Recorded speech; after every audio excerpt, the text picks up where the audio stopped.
Good morning, Noam. Hi, how are you? Good. It's great to have you back on the show. It's good to hear your voice. How you been doing? Pretty crazy. Yeah, I'd say you're going to be getting a lot of grief lately, which is something that really kind of disappoints me. And one of the things I have got a couple of emails from people saying that they saw you on CNN. And one of the few things that I'm really proud of, as far as this show is concerned, is that we don't force our guests to speak in a soundbite form. We're not telling you that you only have 20 seconds to answer a question.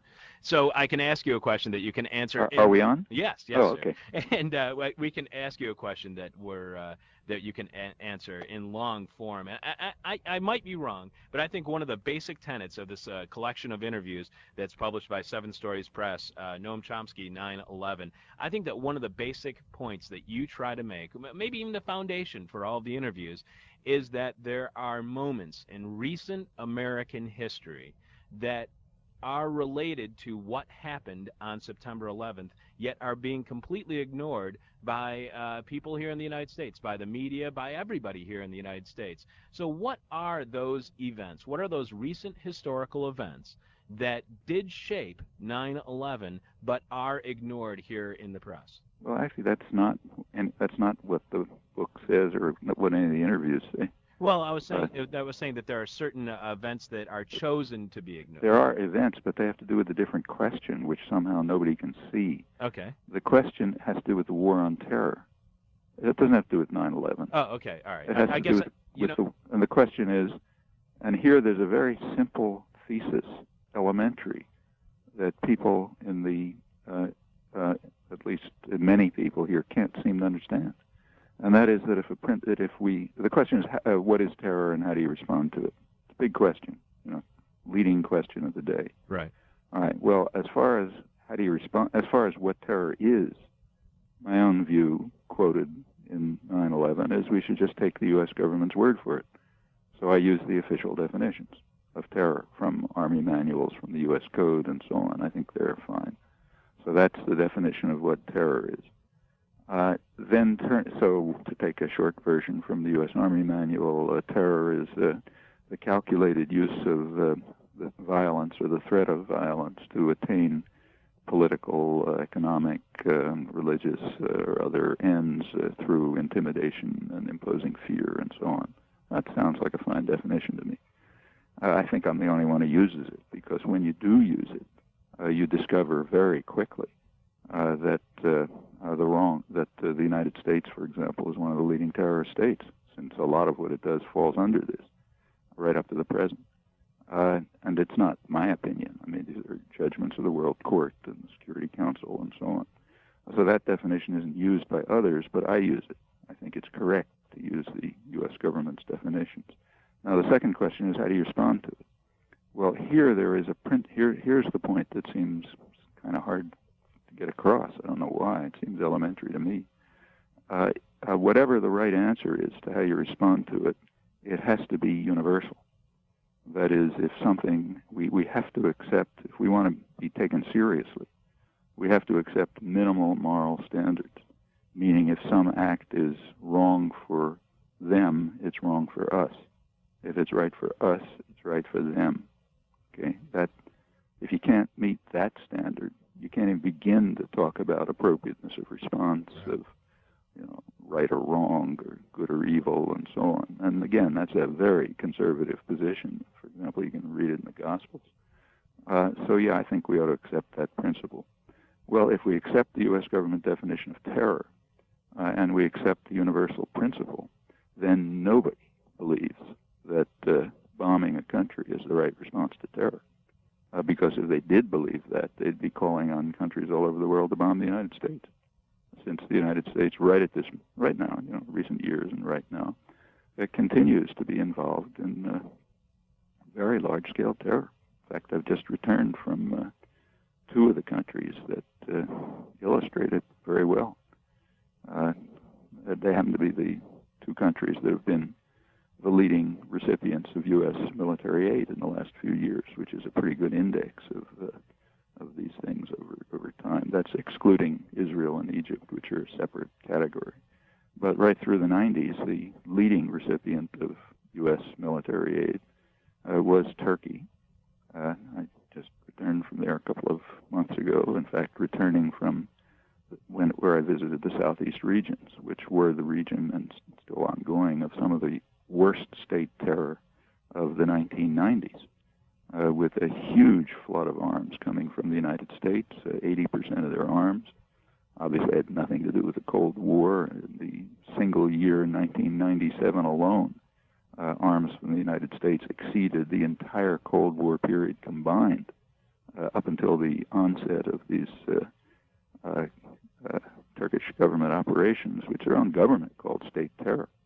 It's led to millions of people, maybe 3 million people being driven out of their homes, much of the country devastated, tens of thousands of people killed, every imaginable barbaric form of torture you can dream of, all fully supported by the United States. As I say, 80% of the arms, peaking in 1997. Turkey became the leader in the world. The area is now just a dungeon under military control. I can describe it if you like. Well, that's international terrorism right now. A couple of weeks later, I went to Colombia, which has just replaced Turkey as the leading recipient of American arms. That's been the worst human rights violator in the hemisphere through the 1990s, and it's received more. It's received more U.S. arms and training than the rest of the hemisphere combined. That's shot up in the last couple of years. It's going up again. Even the State Department agrees with the human rights organizations that roughly 75 or 80% of the atrocities are traceable to the military and the paramilitaries who operate in very close connection. Human Rights Watch has just again published a series of reports in which they documented in close detail how the paramilitaries are simply the privatized terror arm of the military. In fact, they call them the 6th Division. It's the title of their report.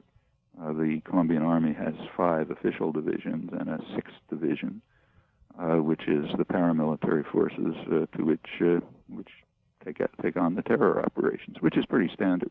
That's kind of what Serbia did in Kosovo, and Bosnia, what Indonesia did in East Timor. That goes right through the history of empire. It's standard for terror to be privatized to paramilitaries. Well, that's ongoing terror. I just saw some of it. I just came back from 2 weeks ago from southern areas of Colombia, where I spent a couple of days talking to, for example, interviewing peasants whose lives have been totally destroyed by U.S. chemical warfare operations under the pretext of drug eradication, but nobody believes it. They're simply being driven off their lands, terrorized by military, paramilitary forces, their fields destroyed, their children dying, their animals dead. They're very poor, miserable people.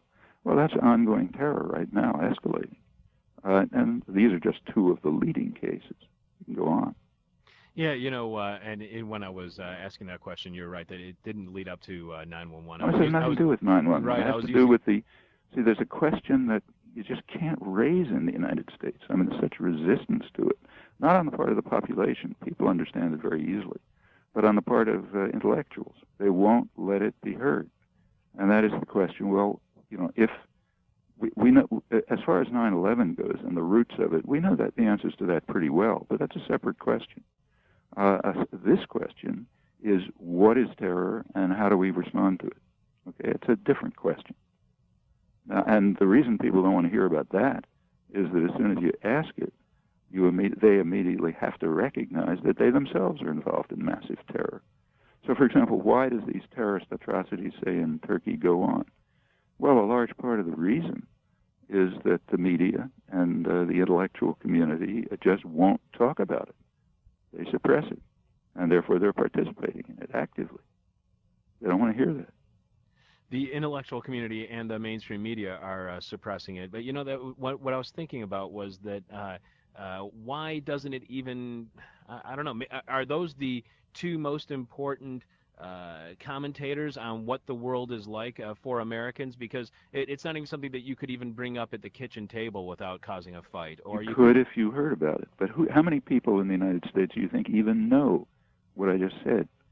That the U.S. was the Clinton administration was pouring arms into Turkey, escalating as the atrocities continued, and they were monstrous atrocities, some of the worst state terror of the 1990s.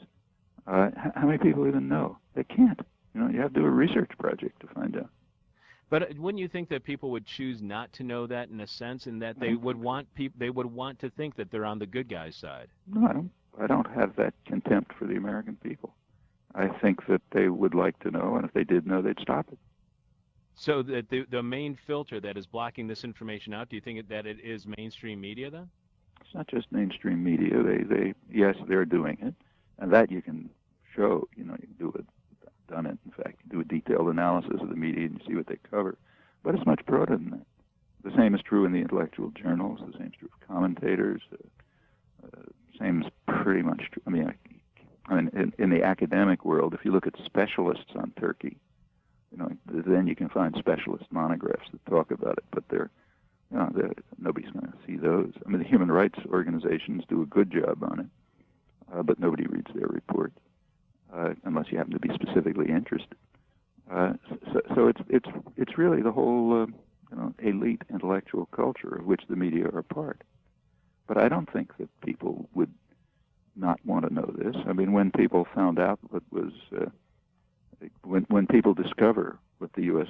government is up to, their government, they're often horrified. I mean, that happened in Central America, it happened in Vietnam, it happened in East Timor, it happened in plenty of cases. Yeah, I think people want to know what's being done in their name, what's being done with their tax money. We were just speaking with Kathy Kelly from Voices in the Wilderness, and she has just returned from Iraq. Shortly before then, she was at the Jenin refugee camp. And she said that one of the things that is really clear with the people that she's spoken with, Palestinians and Iraqis, is that there's this contradiction, that there is this double standard for the way that we treat Israel as opposed to the way that we treat Iraq. One of the other comments that people would have who are sympathetic in some way, even in the slightest degree, with people, I don't even want to say like people like bin Laden, but sympathetic with people who are against American foreign policy, is this sense of double standard, this contradiction. And what happened in with the Al Shifa pharmaceutical company, or Al Shifa pharmaceutical complex that was bombed in Sudan. Yet none of these things are ever approached in American commentary. Is that the same problem that we can't, I mean, we are so loath to even approach these subjects that we can't even see the contradiction in our own foreign policy? Well, I would be cautious about we. I mean, again, I do not think that this is true of the general population. I think they're appalled when they find out about these things. But it is true of, what's sometimes called the secular priesthood, the guardians of doctrinal orthodoxy, who do filter certain information through and not other things. And the criteria are pretty clear. I don't really agree with the phrase double standard. I think it's a single standard of service to power. And that does lead to what look on the surface like contradictions, but that's only if you don't see the principle involved. So Kathy compared Iraq and the Palestinians, but just take Iraq alone. Just take Iraq. I mean, what's the charge against Saddam Hussein? Every time George Bush or Tony Blair or Bill Clinton or whatever talk about how we have to get rid of this monster, Saddam Hussein, and there's absolutely no doubt that he's a monster, what is the charge? Well, the charge is that he carried out the ultimate crime. He even used gas against his own people, which is perfectly true, and that he is probably developing weapons of mass destruction, which is probably also true. Well, that indictment is correct, but takes a good bit of discipline not to notice that a couple of words are missing. Yeah, he did all these things with our support, with the support of the Reagan administration, the Bush administration. George Bush the first was a particular admirer of him. In fact, sent a senatorial delegation to Iraq in early 1990 to convey his best wishes to his friend and ally Saddam and tell him he shouldn't worry about carping he hears from occasional journalists here and there. Britain was exactly the same, the Thatcher government. The U.S. and Britain continued to provide Saddam with substantial aid, which he desperately needed, with dual-use technology that he could use to develop weapons of mass destruction. And that was at a time when he was really dangerous, way more dangerous than he is now. And the gassing of the Kurds and the huge massacres that went along had no effect on these policies. They just continued. So, yeah, it's true. I mean, he was just as monstrous as they say, and we supported him. Well, is that a double standard? No, it's a single standard. They supported the monster when he was useful to them, and they dropped him and decided to get rid of him when he wasn't useful to them. Actually, it's even worse than this. In March, in March 1991, so that's right after the Gulf War, okay, when U.S. forces totally controlled the area, there was an uprising in the south of Iraq, Shiite uprising, which involved the rebelling Iraqi generals. And it probably would have overthrown Saddam, gotten rid of him, if the U.S. had not authorized him to crush it. That's March 1991. The president's father, and Norman Schwarzkopf, watching the whole thing. They did not ask for U.S. support, the rebels. The rebelling generals did ask for access to captured Iraqi arms. That was denied. The U.S. authorized Saddam to use air power to crush the rebels. And it was a brutal massacre. Probably more people who were killed in the crushing of that rebellion than even in the bombing of Iraq. And it was so blatant that you couldn't fail to report it. So it was reported, and the reporting was interesting. It was justified. It was justified in the name of maintaining what's called stability, meaning we can't let the Shiite majority overthrow the monster who we've been supporting. And the hidden reason for that, not very subtle, is a concern that they might, if anything remotely like democracy exists in Iraq, the majority of the population, which is Shiite, will probably move towards better relations with Iran, which the U.S. doesn't want. And the Kurdish population in the north will probably move towards some degree of autonomy, which will infuriate Turkey, which is crushing its own Kurdish population without support. Actually, the New York Times, the Times chief diplomatic correspondent, then Thomas Friedman, that's a position in the New York Times, which is more or less State Department spokesman. He explained what was going on very lucidly and in ways which have direct bearing on what's happening now. He said, yeah, we had to support Saddam Hussein because he said the best of all worlds for the United States would be an iron-fisted military junta which would rule Iraq the same way Saddam did, but with a different name, because his name's now embarrassing. And since we couldn't find them, well, we're stuck with Saddam. And we have to crush the rebels. Yeah, that's pretty much the problem they're facing now. How do you get rid of your old friend Saddam and ensure that there won't be any kind of democratic opening? That's at least it's all serious, because it's going to face the same problems. So we need another iron-fisted military junta.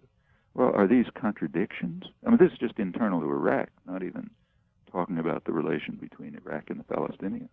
No, these aren't contradictions. These are policies undertaken in pursuit of power interests that are understandable. I mean, Iraq has the second largest oil reserves in the world. The U.S. is not going to relinquish him for long. In the 80s, while Saddam was carrying out his worst crimes by far, he was serving as an instrument of U.S. power against Iran. So sure, who cares about him? There's nothing, no double standards about this. And in the case of Israel and the Palestinians, the U.S.-Israeli alliance is based on a principle that was enunciated back in the 1950s by U.S. intelligence. And you may not like it, but it's understandable.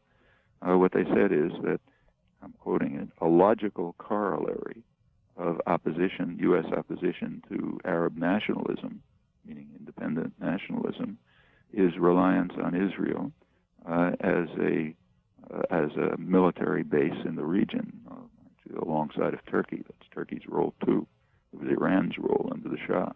Well, that alliance was really consummated in 1967 when Israel destroyed the main center of secular Arab nationalism, namely Nasser's Egypt. And since then, there's been a very tight alliance based on, by now, Israel is virtually an offshore U.S. military base. It's a small country, but has an enormous military force. Has more, the Air Force and the tank forces, for example, are larger than any NATO country outside the United States. Has a very close alliance with Turkey. Over 10% of its air and tank forces are, in fact, in eastern Turkey, the area where Turkey is crushing the Kurds with U.S. support, flying. That's right at the Iranian border. It's part of the whole U.S. system for controlling the oil reserves of the Middle East, for trying to destroy Iran, to gain control of Central Asian oil. I mean, all of these policies are understandable. You know, they're great power politics.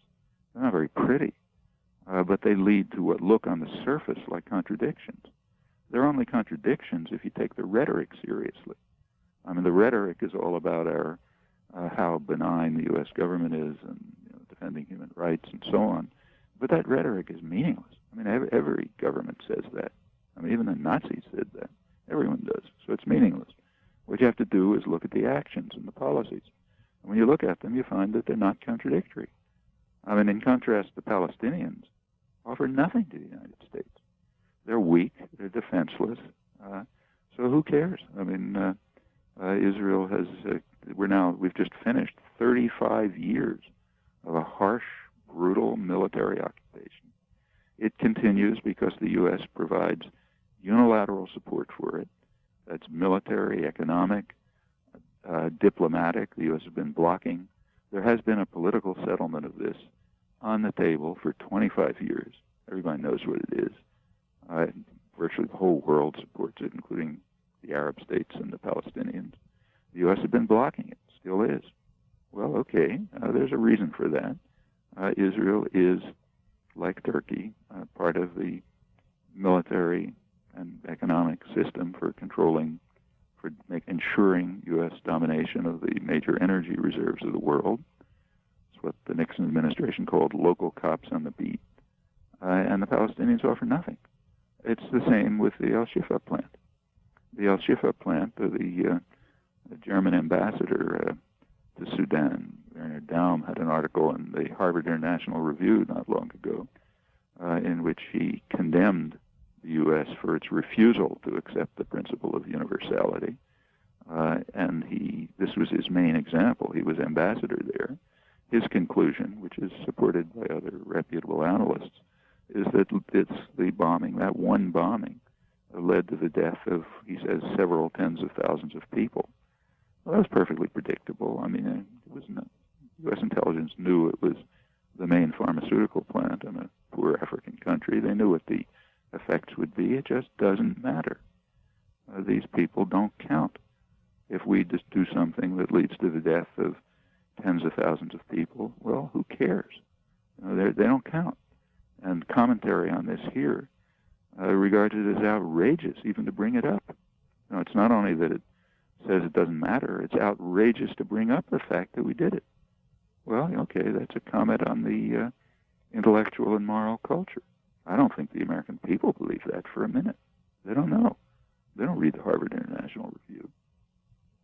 You know, one of the things that I think has been really misunderstood about what happened on 9/11 are the speculations that people have had for the motivations of Osama bin Laden. Immediately after the attacks on 9/11, we saw editorial cartoons here in the Chicago Sun-Times, I believe it was, where it was a picture of a gentleman wearing a vest and a turban and parachute pants, so looking as Arabic as they could possibly look in the stereotype in this editorial cartoon. And it said Taliban on his chest, and next to him was a very granola hippie-like person who was standing there, and it said anti-globalization on their shirt, and the Taliban person was saying to the anti-globalization person, "Thank you." as if to say that the what happened on 9/11 was the fault of people who were anti-globalization. Other people have speculated that or have speculated, maybe even tried to exploit the situation, saying that Osama bin Laden is actually trying to wage a war between Islam and Christianity, or the West and the East. I think that the motivations are very misunderstood. What do you think? Well, I don't know if you want to speculate on this. No, I'm happy to do it, because in fact on this there isn't even any disagreement.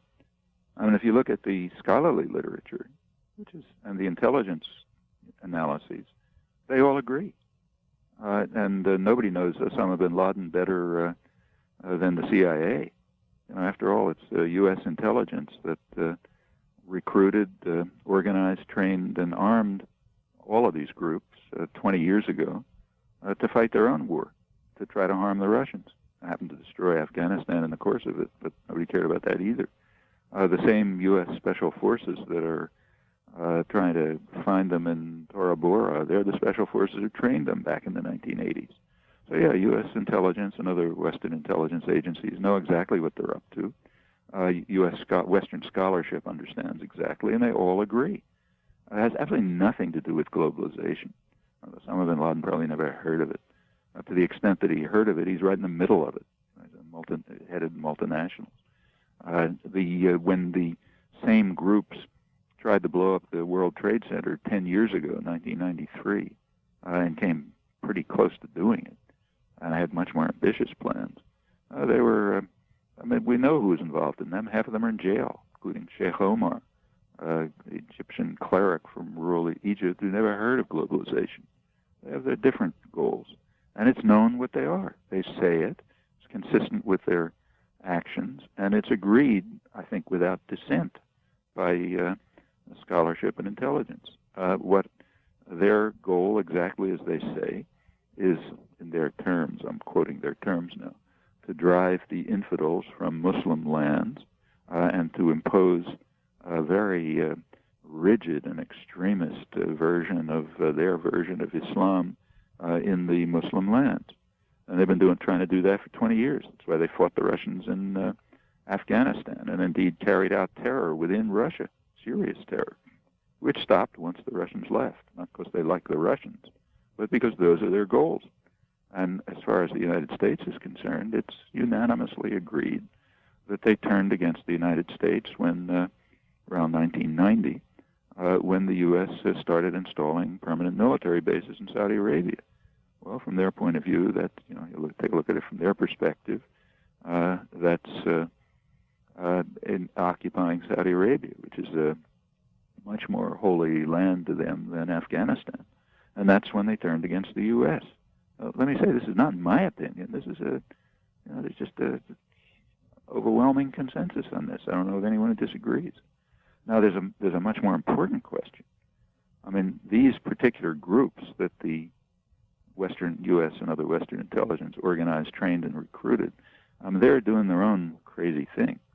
But there is they have a resonance in the region. I mean, even people who hate them and fear them because they're their targets recognize that a lot of what they're saying, makes sense to them. So the Wall Street Journal, for example, I quote this in the book that you mentioned, right after 9/11, to their credit, they began to interview the kind of people they're interested in, rich people in the Muslim world, what they called moneyed Muslims. So that's bankers and professionals and managers of multinationals, all right inside the U.S. system. I mean, certainly not opposed.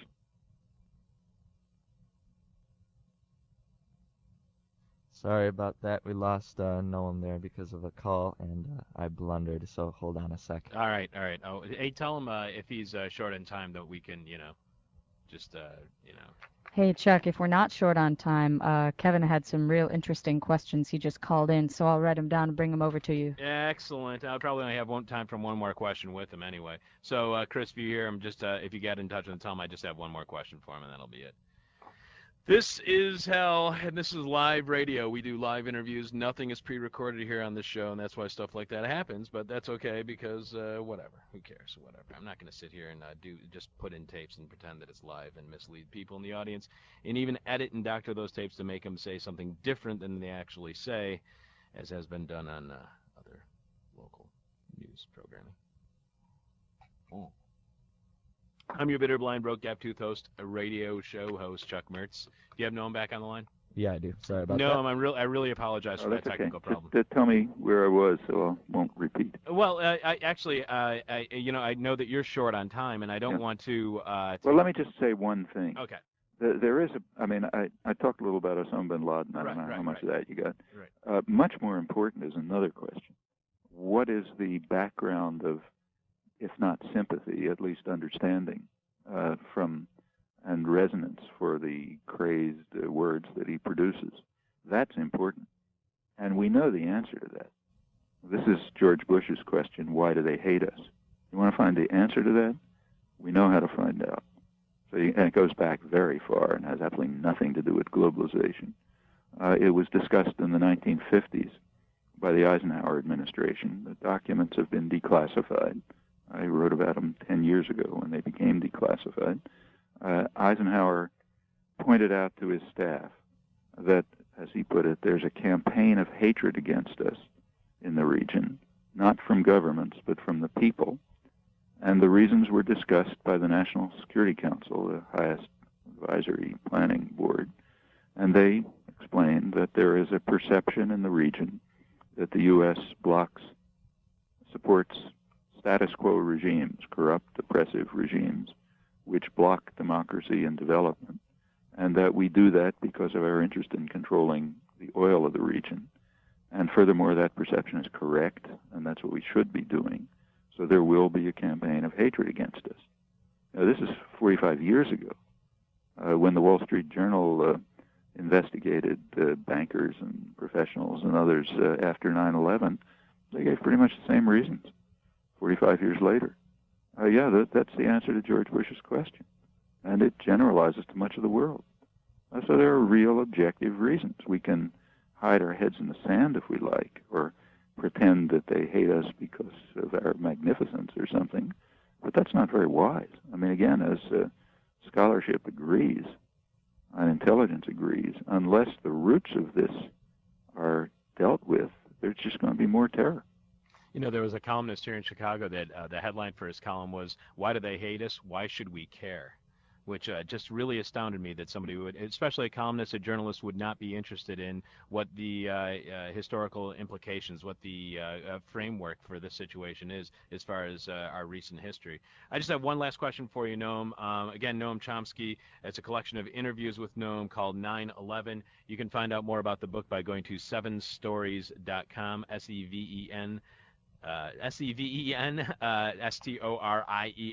Noam, this is the last question I have this morning, and it's very much like the question from hell that I had for Kathy Kelly, and I'd like to hear your opinion because this is the kind of critique that I keep getting sent to me in my emails, and I'm sure that you have seen very similar critique, and I'm curious as to your take on this.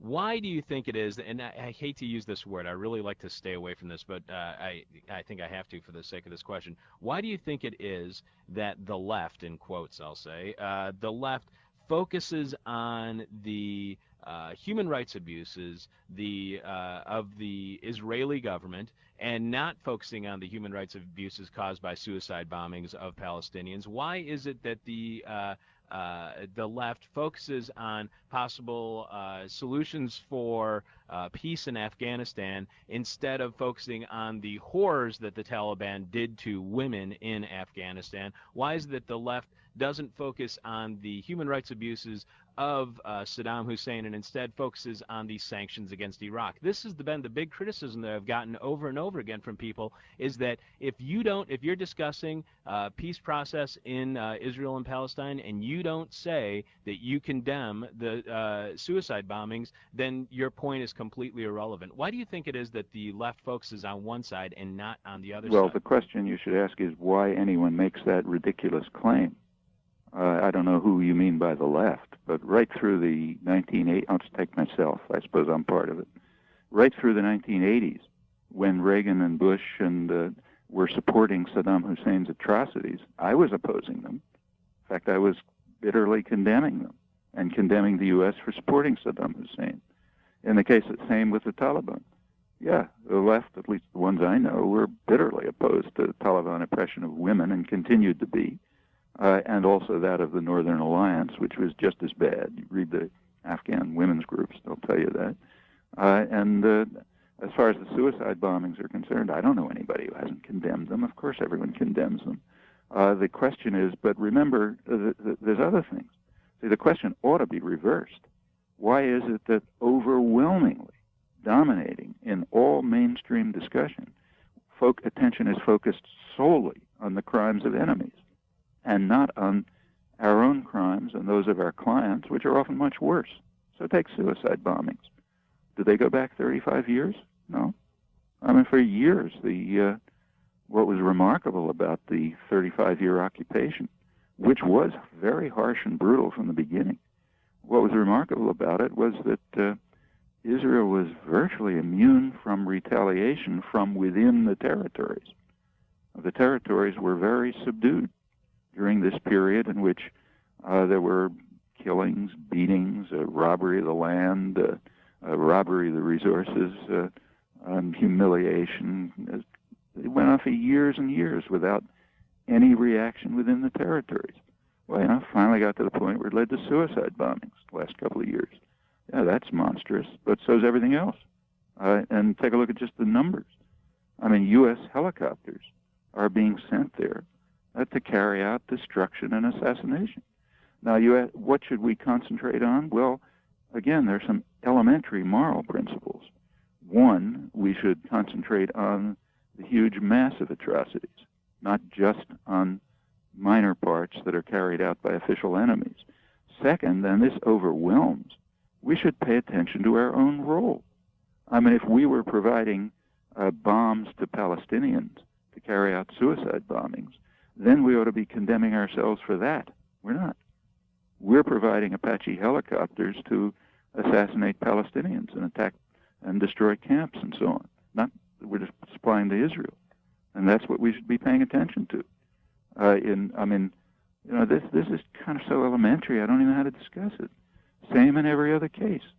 The so-called left has supported the position of the world, and in fact, the majority of the American population, as polls still show, for years in favor of a political settlement of the Arab-Israeli conflict in which Israel would observe international law and withdraw from the occupied territories, and there would be a settlement which recognizes, guarantees the rights of every state in the region to live in peace within secure and recognized borders. I mean, I'm just quoting from a Security Council resolution in 1976 that the United States vetoed, and that the whole world supported, still supports. The majority of the American people support it. The U.S. government blocks it. And what you call the left, which I would just call sanity, says we should join it instead of continuing to support atrocities. The idea that the left isn't opposing the atrocities of, say, Saddam Hussein or the Taliban is absurd. It's been exactly the opposite. The left was condemning them while the mainstream was silent about them or supporting them. And the same is true in the other cases I mentioned, Turkey, Colombia, and you go down the list. And if it has nothing to do with left and right, it has to do with minimal decency. If we're minimally decent, we focus attention on what we do. I mean, that's true of personal life. It's true of international affairs. Nothing easier than to condemn the crimes of some other guy. That's what's called hypocrisy in the Gospels. Condemning the crimes of others and not paying attention to yourself. That's the definition of the hypocrite. It has nothing to do with left or right. Jesus wasn't on the left when he said that. He's just saying something decent. Yes, we should be concerned primarily with the consequences of our own actions and inaction. If we do that, and we do something about those actions, we'll reduce the amount of terrorism and violence in the world substantially. There'll still be a lot left, and that has to be dealt with, but at least we'll have made a major contribution by not participating in it and implementing it. As far as these charges on the left, against the left are concerned, you can't answer them because the opposite is the case. Well, listen, Noam, I really appreciate you being on the show with us. Every time that you're on the show, it's incredibly enlightening. I learn a lot every time that you're on, and I appreciate you speaking with me. There's been a lot of name calling of you in the press here in Chicago, and the only name that I would give you would be a great guy and a real pleasure to talk with. And I'm glad that you spoke with somebody who has such a dwarfed intellect as compared to you. I really appreciate you being on the show with us this morning. I'm glad to be with you. All right, take care, Noam. Bye. Bye-bye. Noam Chomsky. The book is 911. You can find out more by going to 7stories.com. I'm going to try to spell this